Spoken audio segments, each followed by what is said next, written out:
तो goals of a artificial intelligence क्या है? Replicate the human intelligence, solve the knowledge intensive task, and third is an intelligent connection of perception and action. Now, what is perception and what is action? An intelligent connection of perception and action, which is very important goal. अगर ये किसी algo में आपने achieve कर लिया, connection of perception and action, you are doing a right algorithm. The machine can learn from this, right?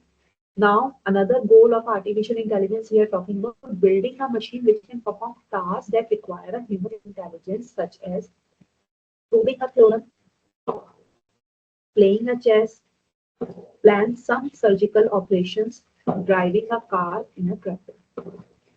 Then another goal we are talking about here, creating such systems or the some systems which can exhibit intelligent behavior.